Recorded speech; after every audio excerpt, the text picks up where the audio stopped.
கிறிஸ்துக்கு அன்பான காலைக்கது நிகழ்ச்சி நேயர்களே, மீண்டும் ஒரு விசை கூட இந்த நாளில இயேசுவின் நீதான நாமத்தில் உங்களோடு கூட இணைவதில் மிகுந்த மகிழ்ச்சி அடைகின்றேன். ஆண்டவர் எங்களுக்கு நல்ல நித்திரை தந்திருந்தார், அதே போல உங்களுக்கும் தந்திருப்பார் என்று விசுவாசிக்கின்றேன். இந்த நாளில் நமக்கு வருகிற வாக்கு தத்துவம் என்ன அப்படின்னு சொன்னா, மத்திய எழுதின சுவிசேஷம் 18ஆம் அதிகாரம் 3ஆம் வசனம் விவிதமாக சொல்லப்படுகிறது.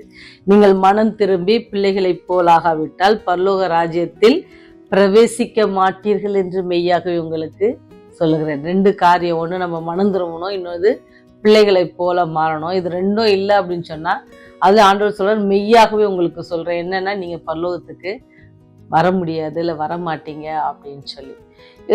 சில ஆராய்ச்சிகள் என்ன சொல்லுது அப்படின்னு சொன்னா, மனுஷர்கள் இரண்டு வகையான மனுஷர்களுக்கு என்ன வராதுன்னு சொன்னா, இருதய நோய் வராது அப்படின்னு சொல்லி. ஒன்று யார் அப்படின்னு சொன்னா, உலகத்திலேயே என்னன்னா அவங்க யாருமே அவங்கள என்ன செய்ய மாட்டாங்க, ரொம்ப நேசிக்க மாட்டாங்க, நரிக்குறவர்கள். அடுத்தது இன்னொரு பிரிவினர் யாருன்னு சொன்னா மனநோயாளிகள். இவங்களுக்குலாம் இருதய நோயே வராதா. ஏன்னு சொன்னா, நீங்க நரிக்குறவர்கள் பார்த்தா எதை குறித்து அவங்க கவலைப்பட மாட்டாங்க, அப்படியே டே பை டே அப்படியே போயிட்டே இருப்பாங்க.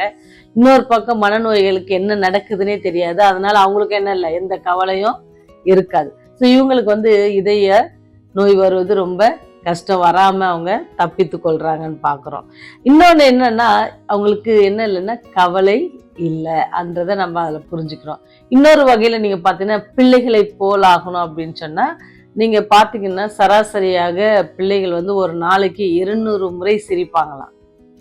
ஆனா பெரியவர்கள் ஒரு நாளைக்கு ஒரு சராசரியாக 25 அல்லது 30 முறைதான் சிரிப்பார்கள் அப்படின்னு சொல்லி சில ஆராய்ச்சிகள் கண்டுபிடிக்கப்பட்டிருக்கு. ஏதெல்லாம் நமக்கு சொல்லப்படுகிறதுன்னு சொன்னா, நீங்களும் நானும் வாழ்க்கையில எப்படி இருக்கிறோம் அப்படின்னு சொன்னா, சிறு பிள்ளைகளை பார்த்தீங்க, அதாவது ஆண்டவர் சொல்லியிருப்பார் போல சிறு பிள்ளைகளை போல மாறுங்கன்னு சொல்லி. ஏன்னு சொன்னா அவங்க எதை குறித்து அவங்க கவலைப்பட மாட்டாங்க. நாம என்ன செய்வோம், எல்லாத்தை குறித்து என்ன செய்வோம், கவலைப்பட்டு சிரிப்பதை கூட என்ன செய்கிறோம், சில நேரத்துல மறந்து விடுறோம்.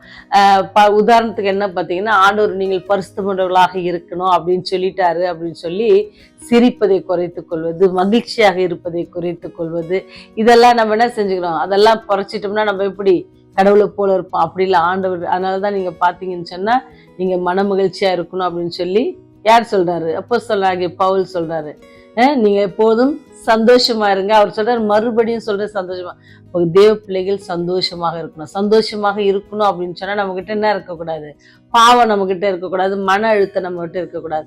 அப்ப நம்ம என்ன செய்யணும், மனம் திரும்பி சந்தோஷமா சிறு பிள்ளைகளை போல சிரித்து இருப்போம் அப்படின்னு சொன்னா, ஆண்டவர் சொல்றாரு, பரலோக ராஜ்யம் யாருக்கா, உங்களுக்கு. நீங்க இதுல குறைவுபட்டீங்க அப்படின்னு சொன்னா நீங்க பரலோக ராஜ்யம் வர முடியாது அப்படின்ட்டு சொல்லப்படுகிறது. அதனாலதான் நம்ம சில நேரத்துல என்ன செய்யறோம், ஆலயத்துக்கு ஆண்டவர் போகும்போது என்ன செய்யுது, தாவீது பக்தர் சொல்ற, எனக்கு மன மகிழ்ச்சியா இருந்துச்சு அப்படின்னு சொல்லி, ஆலய பிரகாரங்களில் என் கால்கள் நிற்கலாயிற்று அப்படின்ட்டு சொல்லுவார். ஏன்னு சொன்னா, ஆண்டோடைய சன்னிதானத்துக்கு போகும்போது நம்ம மகிழ்ச்சியா போனோம். ஏன்னு சொன்னா, நம்முடைய பாவத்தை மன்னிக்கிறவர் அங்க இருக்கிறாரு, நம்முடைய பாவத்தை பாராதபடிக்கு நம்ம நேசிக்கிறவர் அங்க இருக்கிறாரு.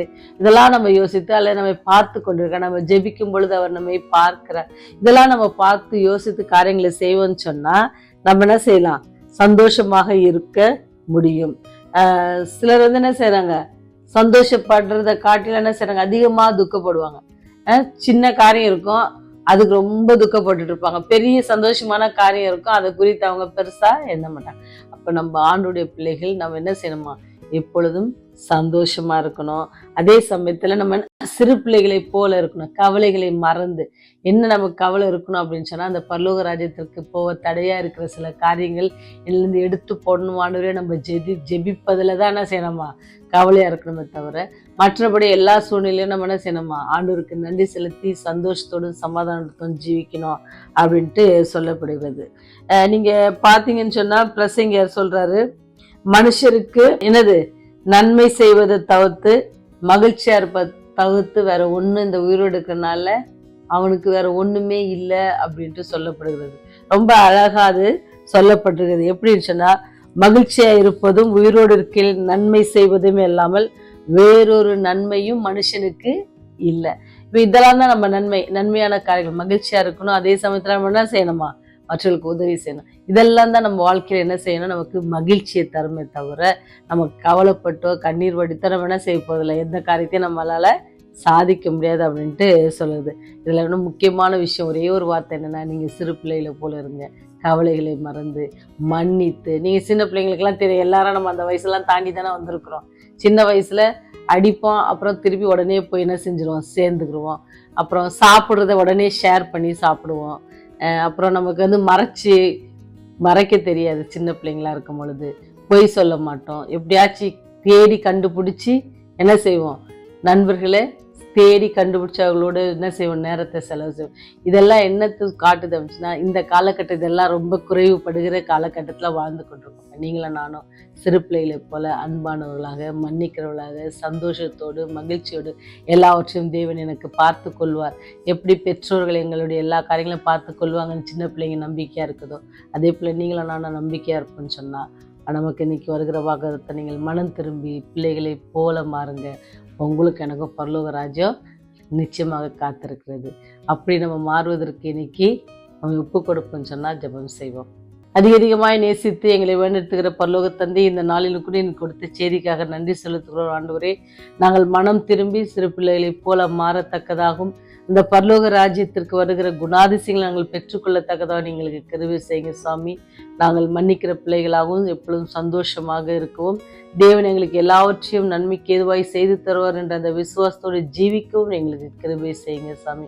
பாவிகளாக எங்கள் மேல் கிருபையா இருங்க. இந்த நாள் முழுவதும் எங்களோடு கூட இடைப்பட்டு நாங்கள் கைட்டு செய்கிற காரியங்கள், போக்கிலும் வரத்திலும் வேலை ஸ்தலங்களிலும் ஆண்டவரே நீர் எங்களோடு கூட இருந்து எங்களை வழிநடத்தி எங்களை பாதுகாத்துக் கொள்ள வேண்டுமாய் கெஞ்சி கொண்டாடுகிறோம். பாதுகாத்துக் கொள்ளுங்க, வழிநடத்துங்க. இயேசுவின் வழியாக ஜெபிக்கிறோம் ஜீவனுள்ள நல்ல தகப்பனே. ஆமென், ஆமென்.